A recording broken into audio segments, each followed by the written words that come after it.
میں نے ابھی میٹرک نہیں کیا تھا، مجھے یاد ہے کہ ایک دفعہ ہزروں میں برف باری ہوئی. اچھا، برف باری وہ بالکل ہمارے لیے ایک نئی چیز تھی، اس سے پہلے برف باری دیکھی بھی نہیں تھی. تو میں اسکول سے واپس آ رہا تھا چھٹی کر کے، تو مولوی غلام رسول صاحب جو نثار بک ڈپو کے مالک تھے، میرا ان کے پاس بڑا آنا جانا ہوتا تھا، جاتے ہوئے بھی میں سلام کرتا تھا، آتے ہوئے بھی کرتا تھا.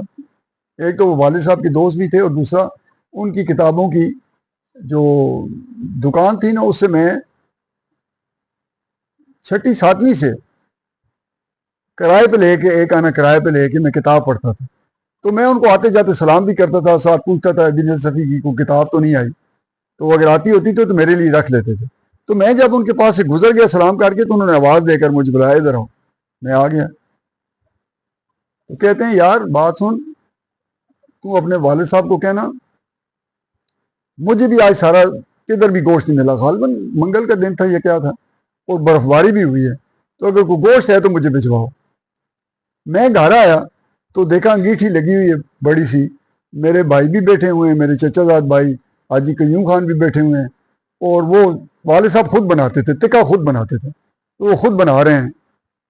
تو اتنے میں نے یہ جاتے ہی مجھے یاد آ گئی بات، تو میں نے ان کو کہی، میں نے کہا جی کہ چاچا غلام رسول اور کہنے ہے کہ تسی گوشت ہوئے تو ماں بھی ہو جو.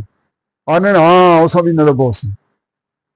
تو اس کو کہتے ہیں عزر الدین تھا، اسے کہتے ہیں عزر الدین ادھر آؤ. وہ کسائی جو کاٹ رہا تھا اسے کہو کہ تم اس میں سے اتنا گوشت کاٹ دے، ان کو پہنچا کے آؤ. اچھا وہ پہنچا دی. اچھا میرے ذہن میں کوشچننگ بڑی کرتا تھا. میرے دل میں یہ سوال، جب میں دوبارہ دوسرے دن ان کے پاس سے گزرا،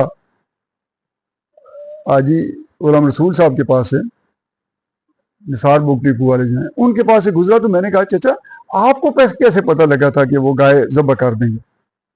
وہ کہتے ہیں بیٹا وہ بھی گوشت کا شوقین تھا، میں بھی گوشت کا شوقین تھا. میرے پاس کوئی بچھڑے کوئی بچہ ایسا کھڑا ہوا، لوا بچہ نہیں کھڑا ہوا تھا، اور ان کے پاس مجھے پتا تھا ایک ہے. مجھے خیال تھا میرے پاس ہوتا تو میں ذبح کر دیتا، مجھے یقین تھا کہ انہوں نے ذبح کیا ہوگا.